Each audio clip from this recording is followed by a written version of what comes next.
কিয়ামতের ময়দানে তিনটা জায়গায় কেউ কাউকে পরিচয় দেবে না, চেনবে, পরিচয় দেবে না। একটা হলো বিচারের আগ মুহূর্ত কিয়ামতের ময়দান। এই ঘামের মধ্যে কমপক্ষে 40 বছর হামদুম খাওয়া লাগবে। 40 বছরের আগে বিচার কাজ শুরু হবে না। এই 40 দুনিয়ার গণনা, 40 নয় পরকালের গণনা 40।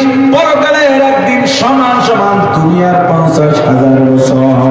আর একটা জায়গা মিজানের পাল্লায় যখন আমল মাপা শুরু হবে, আর একটা জায়গায় চিনবে না পুলসিরতের ঘাটিতে। যদিও মা সন্তানের সঙ্গে দেখা হয়, যদি মা বাবা সন্তানকে দেখে, দেখলেই ফিরু পালাবে। মা বাবা সন্তানকে দেখলে পালাবে, ভাই ভাইকে, ভাই বোনকে, বন্ধু বন্ধুকে, স্ত্রী স্বামীকে, স্বামী স্ত্রীকে দেখলেই পালাবে। স্বামী স্ত্রী যদি দেখা হয়ে যায়, স্বামী বলবে আমি তোমার স্বামী অমুক অমুক, আমার সন্তান তোমার গর্ভে ধারণ করেছো। অনেক লেকচার দেওয়ার পরে আপনার বিবি বলবে তোমাকে চিনি না, বরং আমার বিয়ে হয় নাই। প্রাণের ভাই আমার, আল্লাহকে নিয়ে যাওয়া লাগবে ইয়াউমা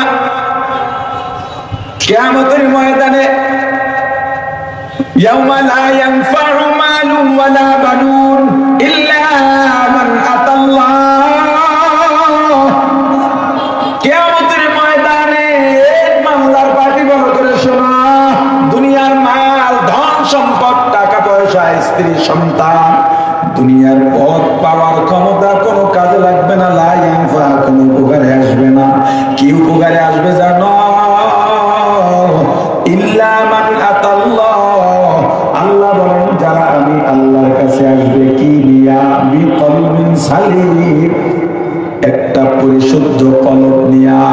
আল্লাহকে যদি আপনি সাথী না বানান, ওই কলব আপনার শুদ্ধ হবে না। আপনার বাড়ি, আপনার ঘর, ঘরের পাশে যে পীরা আছে, পীরা চেনেন না? আপনারা কি কন? পীরা। আপনার বিবি ইঞ্জিনিয়ারও না, কৃষিবিদও না, একজন সাধারণ গৃহিণী, একজন মহিলা। একটা কুমড়ার আটি লাগা দিলেন, একটা শশা, একটা কদু, একটা করলা, 3-4 দিন বা সর্বোচ্চ 1 সপ্তাহের মাঝে 2টা সবুজ পাতা গজায় গেছে। আচ্ছা বলেন তো, কিনলে এই পাতা গজাবে কি কারণ? বিজ্ঞানীরা আজ পর্যন্ত বের করতে পারে নাই এই পাতা কেন গজাবে। বিজ্ঞানীরা আজ পর্যন্ত কুমড়ার আটি ছাড়া কুমড়া বানাইয়া দেখাইতে পারে নাই। ওই মাটি করেন, দেখেন মেশিনারি আছে কিনা, কারেন্টের লাইন আছে কিনা, কিছু নাই। 2টা পাতা বের হয়েছে। বিজ্ঞানীরা পাতা বের হওয়ার পরে কি ওষুধ দিলে এখানে পোকা পড়বে না, পাতা ভালো থাকবে, এইটা বোঝে।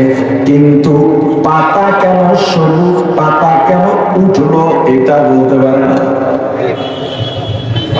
পাতার গোড়ার থেকে পাতা বের হয়, ছোট্ট চিকন একটা লতা বের হয়, পাতার গোড়ার থেকে হলুদ ফুল বের হয়, ফুলের গোড়ায় কুমড়া। আমি যাত্রাবাড়ি আরদে নিজের চোখে 13 মণ ওজনের একটা কুমড়া দেখেছি।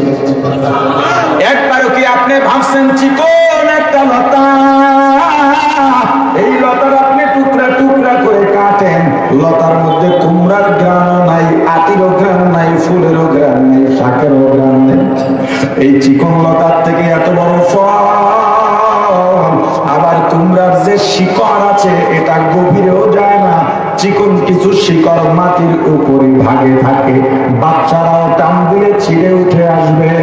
আবার কুমড়ার মধ্যে এক ধরনের মজা, কুমড়ার সিলকায় আর এক ধরনের মজা, কুমড়ার আটি শুকাইয়া তেলে খাবেন আর এক ধরনের মজা, শাকে আর এক ধরনের মজা, ডাটার মধ্যে আর এক ধরনের মজা।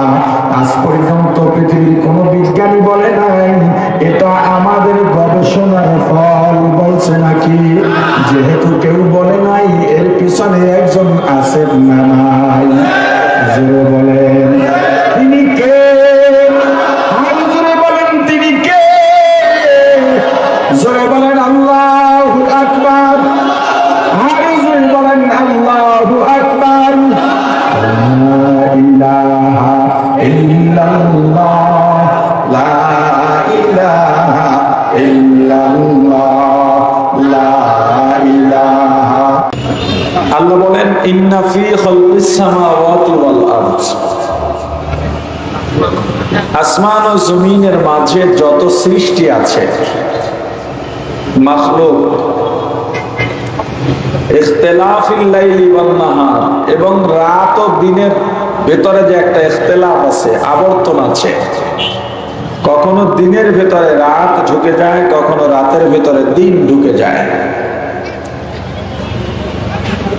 এই যে দুইটা দিক বললেন, লিউলিল আলবাব, এই সৃষ্টির মাঝে, রাত দিনের ইখতিলাফের মাঝে, চন্দ্র সূর্যের ইখতিলাফের মাঝে যারা বুদ্ধিমান তাদের জন্য শিক্ষা নিদর্শন রয়েছে।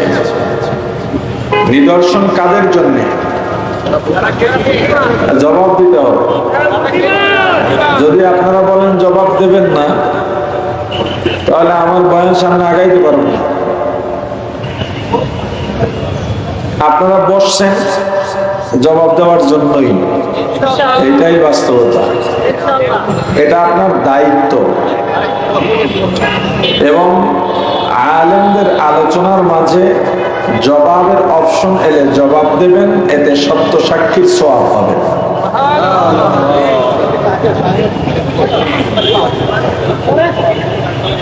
আল্লাহ কাদের জন্য নিদর্শন? জ্ঞানী বুদ্ধিমান। কাদের জন্য? কি নিদর্শন? এই যে আল্লাহর সৃষ্টি, জ্ঞানীদের জন্য এই সৃষ্টির ভিতরে কি শিক্ষা রয়েছে, কি নিদর্শন রয়েছে? আমরা আল্লাহকে দেখেছি? ও ভাই জবাব দিচ্ছে না কেন? আজিব লাগতেছে। আরে মাইকটাই খারাপ হইলো, কিছু বলি না, কথা এত খারাপ হইলে তো কথা বলতে আমার সমস্যা হবে রে ভাই। জোর করে করে পাক্কাইয়া পাক্কাইয়া কথা বলতে হইতেছে।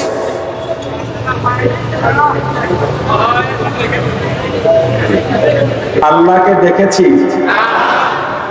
এই আল্লাহকে না দেখে বিশ্বাস করার নিদর্শন, আল্লাহকে চেনার নিদর্শন। যেই পরকাল দেখি নাই, হাসরের ময়দান দেখি নাই, আসবে সামনে, পুলসিরাত, জান্নাত, জাহান্নাম, মৃত্যুর পরে কবরে সংগঠিত যে ব্যাপারগুলো, এগুলো কিছুই দেখি না, আরশ দেখি নাই, ফিরিস্তা দেখি নাই, এই সব কিছুর উপরে বিশ্বাস করার নিদর্শন আছে আল্লাহর সৃষ্টির মাঝে। রিজিকের মালিক কে? আরো জোরে। এটাকে ভালোভাবে বোঝার নিদর্শন আছে আল্লাহর সৃষ্টির মাঝে। হায়াতের মালিক কে? এটা বোঝার নিদর্শন আছে আল্লাহর সৃষ্টির মাঝে। সাগরে এমন মাছ আছে, যেই মাছের এক লোকমা খাবার আমার জীবনের সারা জীবনের খাবারের থেকেও বেশি। পাখি খাবার জমা করে রাখে না, পাখির যতটুকু দরকার ততটুকু পেলে খেয়ে উড়ে চলে যাবে। আগামীকাল কি খাবে এটা পাখি কি করে না? আরে বলেন না, কি করে না? চিন্তা করে। এবার আমাকে বলেন, যেই মাছের কথা বললাম, এই মাছ কার সৃষ্টি? যেই পাখির কথা বললাম, এই পাখি কার সৃষ্টি? এবার বলেন, ওই মাছ আর পাখি আমাদের সঙ্গে ব্যবসা করে? বাসানটেক বাজারে দোকান আছে, চাকরি করে, কন্ট্রাক্টদারি করে, রোজ রোজ রোজ বদলা দেয়, কুলিগিরি করে, কামাই করে, ওর রিজিক এলো কোত্থেকে?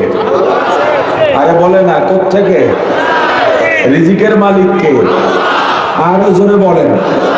একটু গবেষণা যদি আপনি করতেন, আল্লাহর সৃষ্টি নিয়ে এতটুকু যদি ভাবতেন, রিজিক নিয়ে চিন্তা হতো না, কাজ করে যেতেন। বান্দার দায়িত্ব কাজ করা, রিজিকের ফয়সালা কার? আরো জোরে। তাহলে এখান থেকে আমরা কি নিদর্শন পেলাম? রিজিকের মালিক যে আল্লাহ, এতে যদি সন্দেহ থাকে সেই সন্দেহ দূর হয়ে যাবে। আল্লাহ যেই মাখলুকগুলো বিনা কামাইতে নিয়মিত রিজিক পাচ্ছে, বছরের পর বছর বেঁচে থাকতেছে এবং তাদের বংশ প্রজনন সেটাও ঠিক আছে, এই রিজিক দিলেন কে? যেই আল্লাহ সাগরের ভেতরে মাছের রিজিকের ব্যবস্থা করতে পারলেন, গাছের উপরে বসবাসকারী পাখির রিজিকের ব্যবস্থা করতে পারলেন, সেই আল্লাহ আপনার আমার এত পরিশ্রমের পরেও রিজিকের ব্যবস্থা করতে পারবেন কি না? নাসা বিজ্ঞানী প্রতিষ্ঠান নাসা কয়েকদিন আগে তারা ঘোষণা দিল মহাশূন্যে গানের শব্দ শোনা গেছে। কিসের? আরে বলে না কিসের? গানের এই সাউন্ড। এরা রাসূল কারীম সাল্লাল্লাহু আলাইহি ওয়াসাল্লামের কথার আওয়াজ, তিনি যে কথা বলছেন সেটা নিয়ে গবেষণা করতেছেন যে কিভাবে নবীজির সেই কথা শব্দগুলো আওয়াজগুলো ক্যাপচার করতে পারে। মহাশূন্যে এখন তারা গান শুনে। আসলে কিসে গান গায় বা কি গান? রাসূল কারীম সাল্লাল্লাহু আলাইহি ওয়াসাল্লাম দেড় হাজার বছর আগেই বলেছেন ফেরেশতারা জিকির করে মহাশূন্যে। কথা বলে না? কি করে? আরো জোরে বলেন। ওরা শুনে কি? ওরা শুনে কি? অথচ ফেরেশতারা কি করে? এখন ওরা আসলে কি ধরতে পারছে সেটা আরো পরে বোঝা যাবে। অনুমানে বলছি, যদি ওরা এমন কোন শব্দ শুনেই থাকে তো এটা তো রাসূলের হাদিস থেকে উলামায়ে কেরাম বলেই আসছেন। জিকির চলতেছে, ফেরেশতারা জিকির করতেছে। এই যে মজলিস বসলো, আল্লাহ রাসূল বলছেন চারপাশে ফেরেশতারা বাউন্ডারি দিয়ে দাঁড়ায় গেছে। আল্লাহ জিজ্ঞেস করেন ফেরেশতারা এখানে কারা বসছে? বলে অমুকের সন্তান অমুক, অমুকের ছেলে অমুক, অমুক বসছে। বলে এরা কি চায়? এরা করে কি? বলে এরা সুবহানাল্লাহ বলে, এরা আলহামদুলিল্লাহ বলে, এরা আল্লাহু আকবার বলে, এরা লা ইলাহা ইল্লাল্লাহ বলে। বলে এরা কি এরা যা বলে কি সত্য? বলে সত্য। ওরা বলে আপনি পবিত্র। বলে এরা কি সত্য? আল্লাহ জানেন না, দেখেন না? আল্লাহ দেখেন, এরপরে কেন জিজ্ঞেস করেন? সাক্ষী বানান। এরপরে বলবেন ওরা কি চায়? বলে আপনাকে পেতে চায়। আমাকে দেখেছে? বলে না। ওরা জান্নাত। আর কি চায়? বলে জান্নাত পেতে চায়। ওরা কি জান্নাত দেখেছে? বলে না। আর কি চায়? বলে আল্লাহ জাহান্নাম থেকে মুক্তি পাইতে চায়। বলছে ওরা কি জাহান্নাম দেখেছে? বলে না। আর কি চায়? ওরা চায় মিজানের পাল্লা নেকেটটা ভারী হয়ে যাক। ওরা মিজান দেখেছে? বলে না। ওরা পুলসিরাত থেকে দ্রুত পার হতে চায়। ওরা পুলসিরাত দেখেছে? বলে না। তাহলে ঘোষণা করে দাও ওরা যা যা চায় আমি আল্লাহ মঞ্জুর করে দিলাম। লা ইলাহা ইল্লাল্লাহ, লা ইলাহা ইল্লাল্লাহ, লা ইলাহা ইল্লাল্লাহ, লা ইলাহা ইল্লাল্লাহ, লা ইলাহা ইল্লাল্লাহ, লা ইলাহা ইল্লাল্লাহ, লা ইলাহা ইল্লাল্লাহ,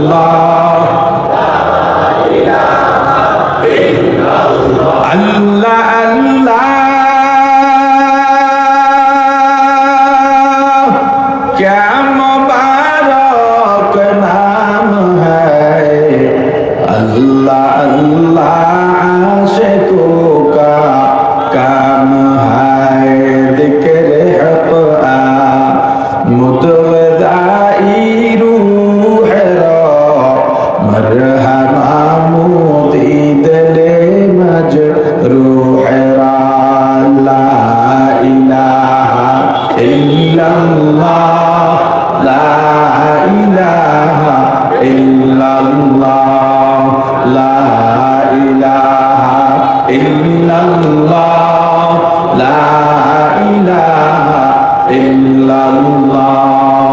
লা ইলাহা ইল্লাল্লাহ, লা ইলাহা ইল্লাল্লাহ, লা ইলাহা ইল্লাল্লাহ, মুহাম্মাদুর রাসূলুল্লাহ।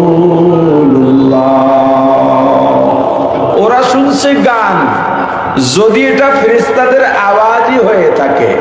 হ্যাঁ, নাসা এটাও বলেছে যে এটা ফেরেশতাদের আওয়াজ। আসলে তো এখনো ফুললি ফাইন্ড আউট করতে পারে নাই এর বাস্তবতা কতদূর আছে, সেটা বোঝা বা বলাও মুশকিল। তবে আমরা মনে করি এটা যদি ফেরেশতাদের আওয়াজ হয়েই থাকে, এটা গান নয়, এটা জিকির। কার জিকির? আরো জোরে বলেন, আরো জোরে বলেন। পৃথিবীর যেই বিজ্ঞানী সর্বপ্রথম চাঁদে গিয়েছিলেন, আল্লাহর সৃষ্টি নিয়ে আপনি গবেষণা করলে কেমনি আল্লাহকে চিনবেন? আল্লাহকে চেনা কিন্তু সহজ, কঠিন কিছু না। আল্লাহকে চেনা, আর বলেন এদিকে তাকান, আল্লাহকে চেনা কঠিন না সহজ? বেশি সহজ না কঠিন? বেশি সহজ।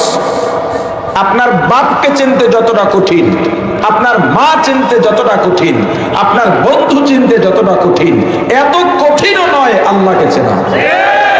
আল্লাহকে চেনা একদম সহজ, অথচ এই সহজ কাজটা আমরা করছি না।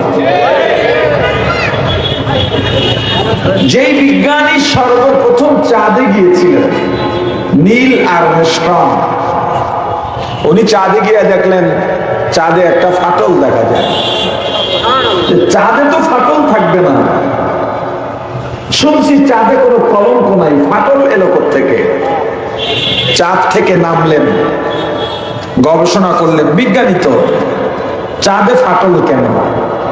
ইতিহাসে পেলেন মুহাম্মদুর রাসূলুল্লাহ সাল্লাল্লাহু আলাইহি ওয়াসাল্লামের যুগে আবু জাহেল রাসূলের সামনে গিয়ে হাতের মুষ্টি বদ্ধ করে বলল, ভাতিজা বলো তো আমার হাতে কি আছে? বলে, চাচা বলতে পারলে ঈমান আনবো। হুজুর বললেন, চাচা আমি না বলে আপনার হাতের ভেতরে যে বস্তু আছে ওই বস্তু যদি বলে দেয় কেমন হয়? আবু জাহেল তো মনে মনে কয়, এটা কোনো কথা? আমার হাতের ভিতরের বস্তুর প্রাণ নাই, প্রাণ থাকলেও জবান নাই। হাতের ভিতরে আছে শুকনা খেজুরের আটি অথবা পাথরের টুকরা, ও কথা বলবে কিভাবে? এই ভাবতেছে ভাবতেছে ইতিমধ্যে হাতের ভেতরের বস্তু বলে উঠল, আশহাদু আল্লা ইলাহা ইল্লাল্লাহু ওয়া আশহাদু আন্না মুহাম্মাদান আবদুহু ওয়া রাসূলুহু, লা ইলাহা ইল্লাল্লাহ, লা ইলাহা ইল্লাল্লাহ, লা ইলাহা ইল্লাল্লাহ, লা ইলাহা ইল্লাল্লাহ, লা ইলাহা ইল্লাল্লাহ, লা ইলাহা ইল্লাল্লাহ।